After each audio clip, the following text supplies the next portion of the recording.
പിതാവിൻ്റെയും പുത്രൻ്റെയും പരിശുദ്ധാത്മാവിൻ്റെയും നാമത്തിൽ ഇന്ന് ഏപ്രിൽ 20 ഞായറാഴ്ച. Happy Easter.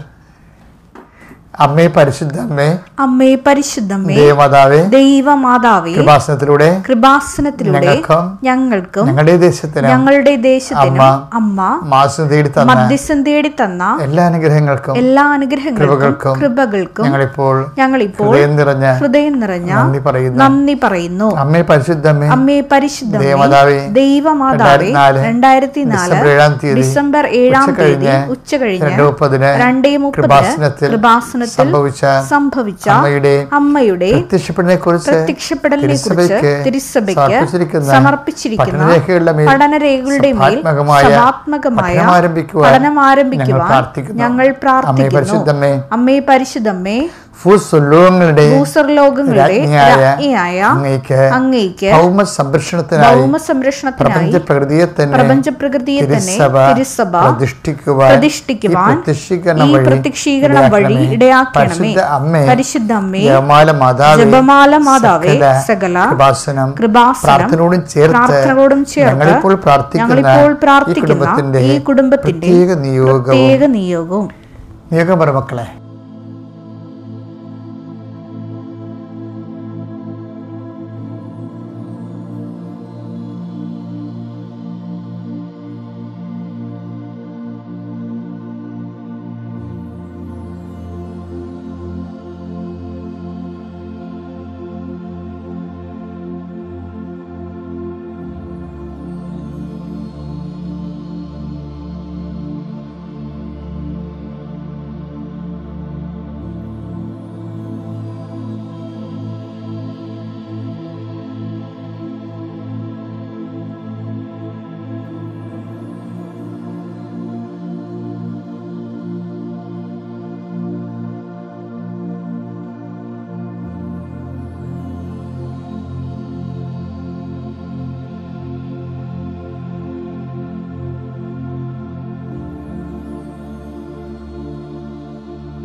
അമ്മയുടെ പ്രത്യക്ഷീകരണത്തിന്റെ അനുഗ്രഹവേളയിൽ ഞങ്ങൾക്ക് സാധിച്ചു തരുവാൻ കനിയണമേ. ആമേൻ. വിശ്വാസ പ്രമാണം. സർവശക്തനായ പിതാവും ആകാശത്തിന്റെയും ഭൂമിയുടെയും സൃഷ്ടാവുമായ ദൈവത്തിൽ ഞാൻ വിശ്വസിക്കുന്നു. അവിടുത്തെ ഏകപുത്രനും ഞങ്ങളുടെ കർത്താവുമായ ഈശോമിശിഹായിലും ഞാൻ വിശ്വസിക്കുന്നു. ഈ പുത്രൻ പരിശുദ്ധാത്മാവിനാൽ ഗർഭസ്ഥനായി കന്യകാമറിയത്തിൽ നിന്ന് പിറന്ന് പൊന്തിയോസ് പീലാത്തോസിന്റെ കാലത്ത് പീഡകൾ സഹിച്ച് കുരിശിൽ തറയ്ക്കപ്പെട്ട് മരിച്ച് അടക്കപ്പെട്ട് പാതാളങ്ങളിൽ ഇറങ്ങി മരിച്ചവരുടെ ഇടയിൽ നിന്ന് 3-ാം നാൾ ഉയർത്ത് സ്വർഗത്തിലേക്ക് എഴുന്നള്ളി സർവശക്തിയുള്ള പിതാവായ ദൈവത്തിന്റെ വലതുഭാഗത്തിരിക്കുന്നു. അവിടെ നിന്ന് ജീവിക്കുന്നവരെയും മരിച്ചവരെയും വിധിക്കുവാൻ വരുമെന്നും ഞാൻ വിശ്വസിക്കുന്നു. പരിശുദ്ധാത്മാവിലും ഞാൻ വിശ്വസിക്കുന്നു.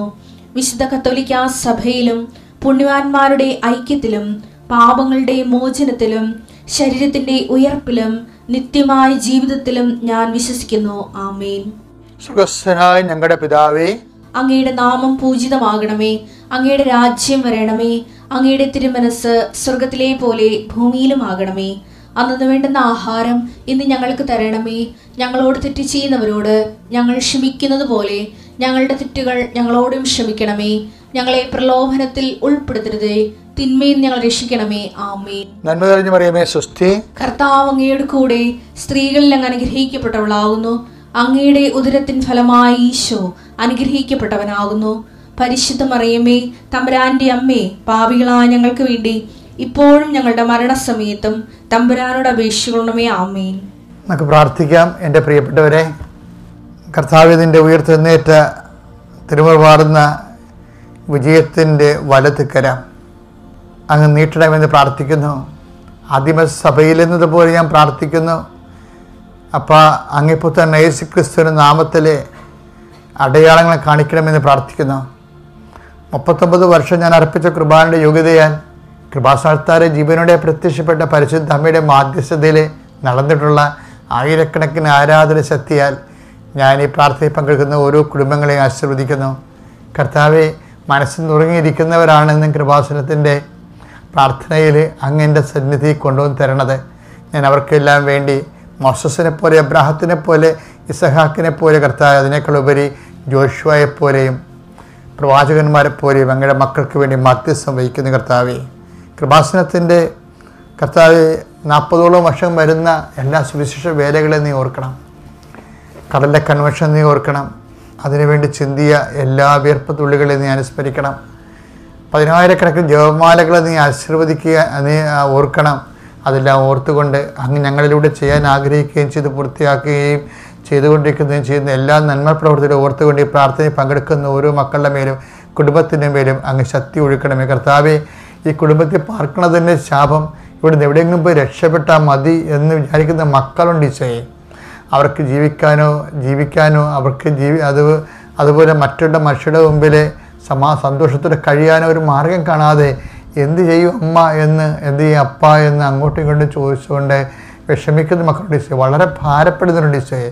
ഈശോയെ, പ്രാർത്ഥനയ്ക്ക് പോലും ഒരു ഗതിയും പരഗതിയും ഇല്ലാതെ, പണത്തിനല്ല, പ്രാർത്ഥിക്കാൻ പോലും അറിയത്തില്ല, അതിൻ്റെ മനസ്സ് ഇടിഞ്ഞിരിക്കണം, എന്ത് പ്രാർത്ഥിക്കണമെന്ന് അറിയത്തില്ല, പ്രാർത്ഥിച്ച ദൈവം കേൾക്കുമോ എന്നറിയത്തില്ല, പ്രാർത്ഥിച്ചിട്ട് കാര്യമുണ്ടോ എന്നറിയത്തില്ല. ഇങ്ങനെ പലതുകൊണ്ടും ശരീരം മൊത്തം തളർന്ന്, മനസ്സ് തളർന്ന്, ചിന്തകൾ തളർന്ന്, ഉറങ്ങുമ്പോൾ എന്തിനാണ് ഇനി എഴുന്നേൽക്കണത്, ഇങ്ങനെ തന്നെ കിടന്ന് മരിച്ചു പോയെങ്കിലെന്ന് ഓർത്തിട്ട് വളരെ നിരാശപ്പെടുന്ന മക്കളുണ്ട് ഈശോയെ.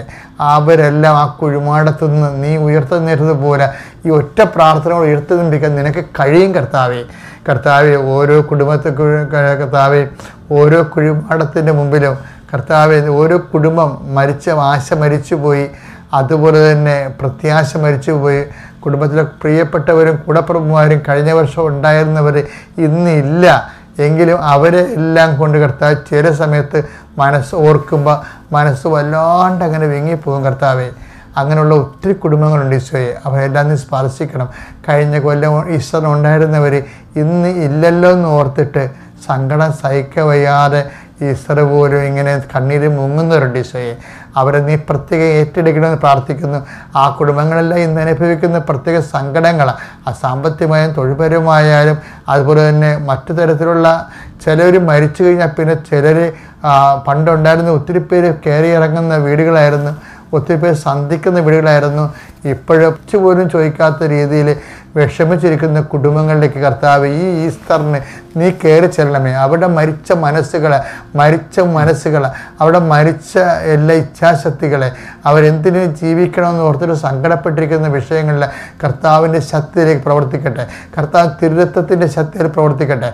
കർത്താവിന് ഉയർത്തുന്നതിൻ്റെ ശക്തിയാൽ അങ്ങനെയുള്ള നിരാശപ്പെട്ടിരിക്കുന്ന, സങ്കടപ്പെട്ടിരിക്കുന്ന, ജീവിതം തീർന്നുവെന്ന് വിചാരിക്കുന്ന എല്ലാ മക്കളും ഈ ഒറ്റ പ്രാർത്ഥന കൊണ്ട് ഇന്നു മുതൽ എല്ലാം തുടങ്ങി വെക്കാനും അവിടെ കൂടെ കൂടാൻ പരിശുദ്ധ അമ്മ ദേവമാതാവ് കൃപാസ്ഥാനത്താരെ ജീവനോടെ പ്രത്യക്ഷ പരിശുദ്ധ അമ്മ ദേവമാതാവിനെ ഈ പ്രാർത്ഥനയാൽ അയക്കുന്നു. കർത്താവ് നിന്ന് സന്ധിക്കുകയും സമാശ്വസിപ്പിക്കുകയും പുതിയൊരു ജീവിതവും പ്രത്യാശയും നൽകുകയും ചെയ്യട്ടെ. നിത്യം പിതാവും പുത്രനും പരിശുദ്ധാത്മാശ്വരീശ്വരം നീക്കുവാമേ. എൻ്റെ പ്രിയപ്പെട്ടവരെ, ഇന്ന് കർത്താവിൻ്റെ തിരുവുത്ഥാന ദിവസമാണ്. ഞാൻ ചില സമയത്തൊക്കെ എനിക്ക് ഈ കല്ലറകളൊക്കെ ഭയങ്കര ഇഷ്ടമുള്ള ആളാണ്. കല്ലറ വെച്ച് കഴിഞ്ഞാൽ പുരാതന കല്ലറ കിടക്കില്ലേ, ഞാൻ പോയ കുറേ കല്ലറകളൊക്കെ ഉണ്ട്.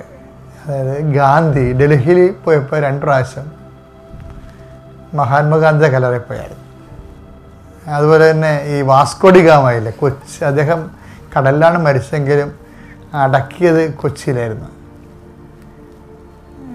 Cent Andreas ചാപ്പലിലെ.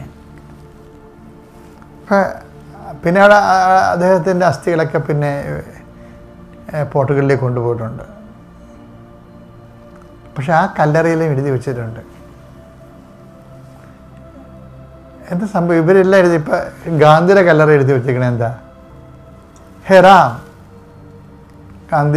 മഹാത്മാഗാന്ധി വെടികൊള്ളുന്ന സമയത്ത് പറയണം, ഓ ദൈവമേ ഹെറാം, ഓ ദൈവമേ എന്നാണ് എഴുതിയിരിക്കണേ. വാസ്കോഡി ഗാമയുടെ കല്ലറ എഴുതി വെച്ചിരിക്കുന്നത് here lies Vasco da Gama buried at sea എന്നാണ്. അത് ഞാൻ ഇപ്പോഴും ഓർക്കുന്നുണ്ട്. ഞാനിവിടെ 10-20 കൊല്ലം പറഞ്ഞു ബരീഡ് അറ്റ് സീ എന്ന്. കടലിലാണ് കപ്പലോട്ടക്കാരെയൊക്കെ അടക്കണത്. കപ്പലിൽ വീണ് മരിക്കുകയോ അപ്പോൾ പിന്നീട് അസ്ഥികൾ കണ്ടെടുത്ത് അടക്കുകയോ അങ്ങനെയൊക്കെ പരിപാടിയാണ്. പക്ഷേ എഴുതി വെച്ചിരിക്കുന്നത് ബരീഡ് അറ്റ് സീ എന്നാണ്. കല്ലറയിൽ ഈ നെപ്പോളിയൻ കല്ലറ ഞാൻ പോയിട്ടില്ല, പക്ഷേ ഞാൻ ചരിത്ര പുസ്തകം വായിച്ചിട്ടുണ്ട്. നെപ്പോളിയൻ ഈ ലോകത്ത് മുഴുവനും ഇങ്ങനെ കുടക്കീഴിൽ ഒതുക്കിയൊരു ചക്രവർത്തിയായിരുന്നു നെപ്പോളിയൻ. അദ്ദേഹത്തിൻ്റെ കല്ലറയിൽ എഴുതി വെച്ചിരിക്കുന്ന ഹിച്ചാക്കത്ത് നെപ്പോളിയൻ ബോണപ്പാർട്ട്. നെപ്പോളിയൻ ബോണപ്പാർട്ട് അയാൾ ഹിച്ചാക്കത്ത് ഹി ഡൈഡ് ഹിയർ ലൈസ്, മരിച്ച് ഇവിടെ അടക്കപ്പെട്ടിരിക്കുന്നു. അതുപോലെ നമ്മുടെ ഈശോൻ്റെ കല്ലറയിൽ പോകുമ്പോൾ, ഈശോൻ്റെ കല്ലറയിൽ ഞാൻ ഇസ്രയേലിൽ 2 പ്രാവശ്യം പോയിട്ടുണ്ട്. അപ്പം എഴുതി വെച്ചിരിക്കുന്നതെല്ലാം എന്താണ്? He's not here, he's risen. ഭയങ്കര വ്യത്യാസമാണത്. അവനിവിടെ ഇല്ല, അവൻ ഉയർത്തെഴുന്നേറ്റ് വന്ന്. അപ്പം അതാണ് ഈശോയുടെ മരണവും ഉത്ഥാനവും മറ്റു മനുഷ്യരുടെ മരണവും തമ്മിലുള്ള വ്യത്യാസം. അതായത് ഈ ക്രൈസ്തവ സഭ തന്നെ നിലനിൽക്കുന്നത് കർത്താവിൻ്റെ മരണത്തിലല്ല, പിന്നെന്താണ് വിശ്വസിക്കണത്? മരണം നമ്മൾ പ്രഖ്യാപിക്കുകയാണ് ചെയ്യണത്. നമ്മൾ വിശ്വസിക്കണത് എന്താണ്? കർത്താവിൻ്റെ ഉയർത്തെഴുന്നേൽപ്പിലാണ് വിശ്വസിക്കണം. അപ്പം വിശ്വാസം എന്താ? ഇപ്പം ഈ മുതിർന്ന ആൾക്കാരെ ഞാൻ ജ്ഞാനസ്നാനപ്പെടുത്തിയിട്ടുണ്ടേ. കാര്യം ഭയങ്കര 10-50 വയസ്സുള്ള ആൾക്കാരെ ജ്ഞാനസ്നാനപ്പെടുത്തിയിട്ടുണ്ട്. അപ്പോൾ ചില പള്ളികളിലൊക്കെ ചെല്ലുമ്പോൾ അങ്ങനെ സിറ്റുവേഷൻസ് വരും. അവരിപ്പോൾ കല്യാണം കഴിക്കാതെ താമസിക്കുന്നു, ക്രൈസ്തവരെ കല്യാണം കഴിച്ച് കൂദാശ ചെയ്യാതെ താമസിക്കുന്നു. അപ്പോൾ പിന്നെ അവരെ കൂദാശ ചെയ്യണമെന്നുണ്ടെങ്കിൽ, അവർ മാനസാന്തരപ്പെട്ട് അവർ കൂദാശ ചെയ്യണമെന്നുണ്ടെങ്കിൽ അവരാദ്യം ജ്ഞാനസ്നാനപ്പെടുത്തണം. അപ്പോൾ ഈ 50 വയസ്സുകാരനെ വിളിച്ച് ജ്ഞാനസ്നാനപ്പെടുത്തും. അപ്പോൾ അവർക്ക് വേണ്ട വേറെ പുസ്തകമാണ് കിടക്കുന്നത്. ആ പുസ്തകത്തിൽ അവരോട് നമ്മളൊരു ചോദ്യം ചോദിക്കും, നിങ്ങൾ സഭയിൽ നിന്ന് എന്ത് ആവശ്യപ്പെടുന്നു? അപ്പം അതിൻ്റെ ഉത്തരം താഴെ ഉണ്ട്. അത് നമ്മളവരെ പഠിപ്പിക്കും. എന്താ സഭയിൽ നിന്ന് ആവശ്യപ്പെടുന്നത്? വിശ്വാസം. സഭയിൽ നിന്ന് ഒരു വ്യക്തി, ഒരു മനുഷ്യന് ആവശ്യപ്പെടുന്ന ഏറ്റവും വലിയ അമൂല്യ വസ്തു എന്താണ്? വിശ്വാസമാണ്. അപ്പോൾ സഭ വീണ്ടും അത് പറഞ്ഞു കഴിയുമ്പോൾ രണ്ടാമത്തെ ചോദ്യം ചോദിക്കും, എന്താണ്? വിശ്വാസം നിങ്ങൾക്ക് എന്ത് തരുന്നു? അപ്പോൾ അവർ പറയും, വിശ്വാസം ഞങ്ങൾക്ക് നിത്യജീവൻ തരുന്നു. അതാണ് സഭ. അപ്പോൾ സഭ നമുക്ക് എന്ത് തരുന്നു? സഭ നമുക്ക് നിത്യജീവൻ തരുന്നു. നിത്യജീവൻ എന്തിൽ വിശ്വസിക്കുമ്പോഴാണ്? കർത്താവിൻ്റെ തിരുവുത്ഥാനത്തിൽ വിശ്വസിക്കുമ്പോഴാണ്. ഇപ്പം കേവലമായിട്ട് ഒരു വ്യക്തി ക്രിസ്തു എൻ്റെ പാപത്തിന് പരിഹാരമായിട്ട് എനിക്ക് പകരക്കാരനെ മരിച്ചു, ദൈവം അവൻ ഉയർത്തെഴുന്നേൽപ്പിച്ചു ഞാൻ വിശ്വസിക്കുമ്പോൾ ഒരു സംവിധാനമില്ലെങ്കിലും അവൻ രക്ഷ പ്രാപിക്കും. സംവിധാനങ്ങളൊക്കെ എല്ലാം അവൻ്റെ കൃപയിൽ അടിക്കടി വളരാൻ വേണ്ടി ദൈവം സൃഷ്ടിച്ചിരിക്കുന്ന സഭകളാണ്, പ്രത്യേകിച്ച് തിരുസഭ. അപ്പോൾ അതുകൊണ്ട് തന്നെ വിശ്വസിച്ച് നിത്യരക്ഷ പ്രാപിക്കുന്നതിന് ക്രിസ്തു എൻ്റെ പകരക്കാരായി മരിച്ചു, എൻ്റെ പാപത്തിന് പരിഹാരം ചെയ്തവനാണെന്ന് വിശ്വസിച്ചു, അവൻ പരമപിതാവിനെ ഉയർത്തെഴുന്നേൽപ്പിച്ചു, അവൻ്റെ ഉയർപ്പിന് ഞാൻ വിശ്വസിക്കുന്നു എന്ന് പറഞ്ഞാൽ ഈശോ എന്താ പറഞ്ഞത്? ഞാൻ പുനരുത്ഥാനം ജീവനുമാകുന്നു, എന്നിൽ വിശ്വസിക്കുന്നവൻ മരിച്ചാലും ജീവിക്കും. യോഹന്നാൻ 11:25. യേശു അവളോട് പറഞ്ഞു, ഞാനാണ് പുനരുത്ഥാനവും ജീവനും. എന്നിൽ വിശ്വസിക്കുന്നവൻ മരിച്ചാലും ജീവിക്കും. അപ്പോൾ നമ്മൾ മരിച്ചു പോയാലും നിത്യമായിട്ട് ആത്മാവ് നിത്യതയെ ദൈവത്തിൻ്റെ കൂടെ വിരാജിക്കണതും നിത്യതയെ വിലയം പ്രാപിക്കണ ഒറ്റ കാര്യത്തിലാണ്. എന്താണ്? കർത്താവിൽ വിശ്വസിക്കുന്നവൻ. കർത്താവിൽ എന്താണ് വിശ്വസിക്കേണ്ടത്? കർത്താവ് സാമൂഹ്യ പ്രവർത്തനമാണെന്ന് വിശ്വസിച്ചാൽ ഈ പറഞ്ഞ ഫലം ഉണ്ടാകത്തില്ല. കർത്താവ് വിപ്ലവകാരികളെ കുറേ അണ്ണന്മാർ വിശ്വസിക്കുന്നത് അതല്ല. ക്രിസ്തു ദൈവപുത്രനായ മിശിഹയാണ്. അവൻ എനിക്ക് പകരക്കാരൻ എൻ്റെ പാപത്തിന് പരിഹാരം ചെയ്തിട്ട് മരിച്ചവനാണ്, പരിഹാരമായിട്ട് മരിച്ചവനാണ്. അവനെ പരമപിതാവ് ഉയർത്തെഴുന്നേൽപ്പിച്ചു. ആ ഉയർപ്പിൽ ഞാൻ വിശ്വസിക്കുന്നു.